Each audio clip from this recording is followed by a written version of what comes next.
අයිබෝන් ඉතින් ගොඩ කාලකින් විඩියෝ කරන්නේ ඉතින් අනිත් අය කියන්නේ මම දාපු වීඩියෝ වලට ගොඩක් කට්ටිය මැසේජ් දාලා තිබ්බා YouTube එකේ නාත්තලාද කොහොමද බබා හම්බුනට පස්සේ මොකද වීඩියෝ එකක් දැම්මේ නැත්තේ ඉතින් ඔයගේ අනම්මනම් දේවල් කියලා ඉතින් අත්‍තරම බබා හම්බුනට පස්සේ කියන්නේ අත්‍තරම නිින්දක් නැහැ හම්බෙච්ච දා ඉඳන්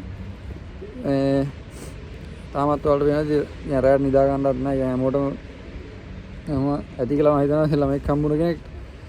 ඉතින් මේ දේවල් එක්ක YouTube තියා මුකුත් කරන්න වෙලාවක් නැහැ. මේ වැඩට යන්න විදියකුත් නැහැ. වැඩට ගියෙත් නැහැ. දැන් මාසයක් විතර හම්බුනලා ඉන්න වැඩට ගියෙත් නැහැ. ඔහොම තමයි ඉතින් මේ ඉතින් නමුත් මම වීඩියෝ බලන කට්ටිය හැමෝම කමෙන්ට් දානවා. ඉතින් අනිත් සමහර කට්ටිය එක්ක WhatsApp එකට හරි කොහොම හරි කතා කරලා ඉතින් ඒක හැමෝටම ඉතින් මම පුළුවන් විදිහට මැසේජ් එකක් දානවා. අද සවුන දවසේ මේ part time එකක් කරන්න ආවා. ඒක මම හැමදාම එන part time එක ඉතින් මොකද තමයි ඉතින් වැඩ ටික මේ ටිකේ ගිය මාසයක් විතර ඇත්තන වීඩියෝ දැම්මේ මාසයක් විතර වගේ වීඩියෝ දැම්මේ නැහැ. ඉතින් අහම තමයි ජීවිතේ ඉතින් දැන් ඉතින් වගකීම් වැඩි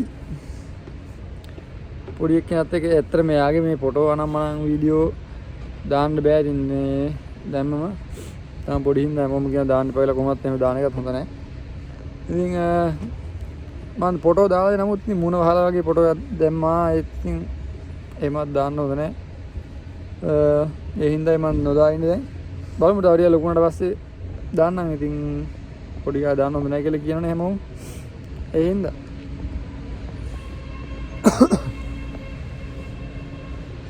ඉතින් මේ දවස්වල ඉතාලියට එන කට්ටිය ලොකු ප්‍රශ්න තියෙනවා කියලා හැමෝම කමෙන්ට් දානවා මැසේජ් දානවා මේ එයි මචං දැන් කට්ටිය වෙන්න එපා කියන්නේ ඉතාලියට මෙහෙමයි ඉතාලියෙන් අල්ලලා යවනවද එතකොට රිපුයි දාන්න බැයිද ඒවා කොහොමද විස්තර කියලා ඉතින් ඇත්තට ඔය සබ්ජෙක්ට් එක ගැනම ඉතින් වැඩිපුර තමයි කතා කරන්නේ. ඉතින් වැඩේ කියන්නේ මට හිතෙන විදිහට නම් ඉතින් දන්නේ අනිත් අය කොහොමද කියලා මම කියන එක හරිද වැරදිද කියලා මම දන්නේ නැහැ. මොකද එක එක කට්ටිය එක එක අදහස් තියෙන්න පුළුවන් නේ. ඉතින් පුද්ගලික මගේ අදහස නම් ඉතින් එනවා කියන එක තමන්ගේ කැමැත්ත. ඇවිල්ලා මෙහෙ එනකොට අනිවාර්යෙන් අතේ සල්ලි තියාගෙන එන්න ඕනේ. කවුරු හරි කෙනෙක් ඉන්න තැනක් හරි හොයලා දෙන්න කවුරු හරි ඉන්න ඕනේ. ඒ තනියෙන් යන කොල්ලෙක්ට නම් ඉතින් ඉන්න තැනක් සෙට් වුණොත් ඇඳක් හරි එතන ඉන්න කොල්ලෝ 4-5 දෙනෙක් අනිවාර්යෙන් ඉන්න කාමරයකට නෙන්නේ. ඒ මාර්ගෙන් කොහොම හරි එහෙම මේ පැත්ත හදාගත්තා ජොබ් එකක් සෙට් කරලා එහෙම කරගත්තා ඇයි. නමුත් ඩොකියුමන්ට් එකක් හදාගන්න කාලේ නම් ඉතින් මේ කාලෙකට කියන්න හම්බෙන්නේ නැහැ. ඒක ඇත්තටම බොරු කතාවක්. ඩොකියුමන්ට් එකක් හදාගන්න වෙන්නේ නැහැ. කොලොනිතියක් දෙනකන් හදාගන්න වෙන්නේ නැහැ. රිපුයි දැම්මොත් ඉතින් දැන් ඇත්තටම කොමිෂන් කතා කරනවලු ටක් ගාලා මාසෙන් දෙකකින් කතා කරනවා. ඒ කියන්නේ දාන හේතුව ඕකේ වෙන්නේ නැත්තම් ඒගොල්ලන්ට සාධාරණ හේතුවක් නැත්තම් අපිට ඉදිරිපත් කරලා මේක කරන්න බැයි නා යන්න ලංකාවට යන ලියුම දෙනවා කියලා තමයි කියන්නේ. ඉතින් ඇත්තටම එහෙම දීලා තියෙනවා කියනවා නෙමෙයි දීලා තියෙනවා. ඉතින් අනිත් පැත්තෙන් ඒක තමයි පළවෙනි දේ කොල්ලෙක් හරි කෙල්ලෙක් හරි තනියෙන් ඉන්න කෙනෙක් නම් කරගන්න පුළුවන් දේ.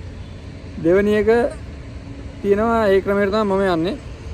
ඒ කියන්නේ අපිත් ඇවිල්ලා අවුරුදු කමාරක් විතර මෙහි හිටියා. ඉතින් මගේ වීඩියෝ බලන කට්ටිය දන්නවාද ඒක? මේ අපි ආවේ කොහෙන්ද නම් මම ඔය කියන්න යන්නේ නැහැ. මම මේ වීඩියෝ කෙටියෙන් මේ පොඩි අදහසක් දෙන්නේ කට්ටියට. ඉතින් අපි යන්නේ ඇත්තටම මෙහෙල්ල ටික කාලයක් ඉඳලා ඉන්න තැනත් පිළිවෙලක් කරන් ජොබ් එකක් කරන මම පිළිවෙලක් කරන් ගියා කර ඉතුරු කරන ඒ වැඩේ කරගෙන ණයත් බේරගෙන තමයි අපි යන පිළිවෙලට ආවේ. මොකද මම මේ දේවල් කියන්නේ නැත්තම් මම කිව්වහම එකපාරට කට්ටිය ඔලුවට එන්න ආකෝ මූ ඇවිල්ලා ආපු ගමන් ළමයි හදන්න කියන්නේ. එහෙම ගන්නෑ. අපේ වයසත් එක්ක අපි දැන් බෙදලා අතන අවුරුදු 7ක් වෙනවා මේ අවුරුද්ද ජනවාරි වලට. ඉතින් මේ පෙබරවාරි. ඉතින් ඒ හේතුත් එක්ක මෙහි ඇවිල්ලා ඒ පොඩ්ඩක් පිළිවෙත් වුණාට පස්සේ අපි හිතුවා ඉතින් දැන් වයසත් එක්ක හරිය දැන් ළමයි හදා ගන්නත් ඕනේ. මේ ළමයි හදුවට පස්සේ අපිට මේකෙන් කොලෙක් හම්බෙනවා නම් අපි ඒක ගැන හොයලා බැලුවා ඇත්තටම. අපිට මේ වුණොත් කොලේ හදා ගන්න පුළුවන්. ඉතින් අපි කල්පනා කරා ඉතින් ඇයි තවත් එනම් පරක්කු වෙන්නේ. ඒ දේවල් හදා ගන්න පුළුවන් නම් ළමයාත් අපිට අවශ්‍ය නම් දෙකටම තියෙන එකම ප්ලෑන් එක මේකයි කියලා අපි ඒක තමයි අපි කරේ. ඉතින් බබෙක් හම්බෙන්න આવොත් ඇත්තටම කොලේ හදාගන්න පුළුවන්. ඒක 100%ක් නෙමෙයි 100%ක් ෂුවර්. එහෙම හදාගත්ත කට්ටිය ඉන්නවා. මම ගොඩාක් කට්ටිය කතා කරලා තියෙනවා. ඉතින් අපිත් දැන් ඇත්තටම 60ක් විතර අපේ වැඩ ඉවරයි. තව දැන් බබා හම්බෙලාත් මාසෙයි. එයාට මාස 5ක් 6ක් යනකොට ඔරිජිනල් සෝජර්න් ඇප්ලයි කරන්න පුළුවන්. බබා හම්බෙන්න කියලා දැනගෙන පළවෙනි මාස 2ක් හෝ 3 ඇතුළත ඔයගොල්ලන්ට මේ මෙහෙන් බබෙක් හම්බෙන්න ඉන්නකොට දෙන පෙර්මස් සෝජර්න් එකක් තියෙනවා. ඒක ගන්න පුළුවන්. ඊට පස්සේ ඒක බබා හම්බෙන්න දවස් වෙනකන් දෙනවා. බබා හම්බුනට පස්සේ ආයෙක මාරු වෙන මාස 6කට ළමයට මාස 6ක් වෙනකන් ඒක අලුත් වෙනවා. එතනින් පස්සේ ළමයට මාස 6ක් වෙන්න මාසයකට කලින් අර මේ ඔරිජිනල් සෝජර්න් එකට ඇප්ලයි කරන්න පුළුවන්. ඒ වෙනකොට ඔයගොල්ලෝ රෙසිඩන්ට් දාගෙන අර හම්බෙන කහකොලෙන් කියන්නේ රිපෝට් ගාවල යන්නේ ඒකෙන් ඔයාලට රෙසිඩන්ට් දාගන්න පුළුවන්, ඩෙන්ටිටි දාගන්න පුළුවන්, බැංකු account එකක් නම හදාගෙන ඒ වගේ හැමදේම කරගන්න පුළුවන්. ඒ දේවල් ගත්තට පස්සේ ඉතුරු වැඩ ටිකට ඔයගොල්ලන්ට යන්න පුළුවන්. ඒක සාමාන්‍ය දෙයක්. මේ හැමෝම කරන දෙයක්. ඉතින් අර මම YouTube channel එකක් කරන ඉඳන් මම කියන්නේ ඉතින් අර නැත්තම් මං විතරක් නෙමෙයි ගොඩක් කරගත්ත හැමෝම ඉන්නවා. මමත් ඔය කරගත්ත කට්ටියකින් අහලා තමයි කරගන්නේ. ඉතින් නමුත් මම මේක කියන්නේ හේතුව තව කෙනෙක්ට හරි කරගන්න පුළුවන් වෙයිනි කියන හිතලා. ඉතින් ඒක තමයි දෙක. ඉතින් අනිත් කට්ටිය ඉන්න සමහර මං ඊවේ දෙවෙනි විදිය දැන් පළවෙනි විදිය තනියෙන් ආපුවට පස්සේ කලින් කිව්ව විදිය මේක අපි කරපුවත් විදිය මේක මම ඉක්මනට කරන් ගියාට කරගන්න පුළුවන් සම්පූර්ණ විස්තරයක්. ඒවට මොනවද ඕන ඩොකියුමන්ට් රාම් මම හදාගෙන ඔක්කොම මම වීඩියෝ දාලා දිනවා. අලුතෙන් බලන්න ඉන්නම් ගිහින් බලන්න මේ channel එකේ පල්ලෙහා වීඩියෝ වල ගිහින් බලන්න දාලා තියෙනවා.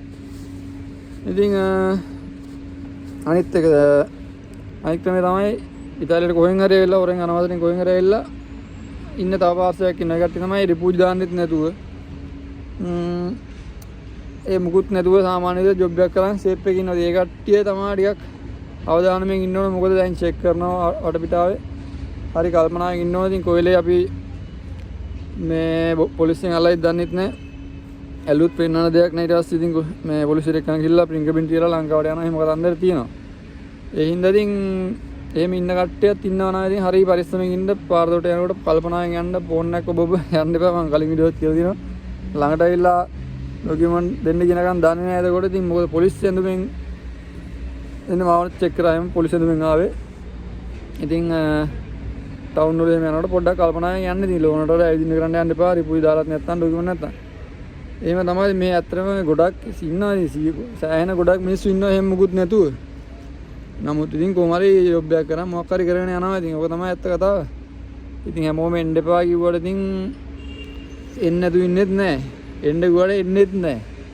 නමුත් ඉතින් අපිට ඕනේ කොහොම හරි කරලා එන මිනිස්සු ඇවිල්ලා කොහොම හරි රෝලක් ගහන් ඉන්නේ දියනේ. එන්නේ නැති කට්ටිය කොහොමවත් එන්නේ නැහැ. ඉතින් එන්න එපා ගුවාම එන්න නැතු ඉන්න කට්ටියත් ඉන්නවා. ඉතින් මම නම් එන්න එපා කියන්නෙත් නැහැ. එන්න කියන්නෙත් නැහැ. මොකද ඔය දෙකම කිව්වොත් දෙකටම බැනුම් ගන්න. හරිද? එහෙනම් ඉතින් වැඩක් කරගන්න විදියක් කියන එක තමයි හොඳම දේ කියලා හිතුවා. ඉතින් ඒ හින්දා තමයි මේ කොහොම හරි එන කෙනෙක් හරි එන්න ඉන්න කෙනෙක් හරි කවුරු හරි මොකක් හරි විදිහකින් අවශ්‍ය දේ එයාලට කෙනෙක්ට අවශ්‍ය මොකද්ද ඒ දේ කරගන්නේ කොහොමද කියන විතරක් කිව්වා නම් මිනිස්සුන්ට ඉතින් ඒගොල්ලෝ කරගන්න විදිහෙන් කරගන්න පුළුවන් වෙයි කියලා හිතනවා. ඉතින් වෙලාව කීයද දන්නේ නැහැ. මට යන්න පරක් වෙනවා. එහෙනම් මං තියන්න. මෙතනින් මේ වීඩියෝ ඉවර කරන්න. මේ ඇත මේ හදිස්සියේ එකපාරට කරන්න දෙයක් වලට ආපු ගමන් මතක් වුණා මේ වීඩියෝ එකක් කරෙත් නැහනේ කියලා. ඒ ඉන්න දැන් ඉතින් තව වීඩියෝ මම ගොඩක් දාලා තියෙනවා channel එකේ පල්ලෙහාට ගිහලා බලන්න. එහෙනම් අලුත් වීඩියෝ එකක් හම්බ වෙනවා. ගිහින් යන හැමෝටම ජය වේවා.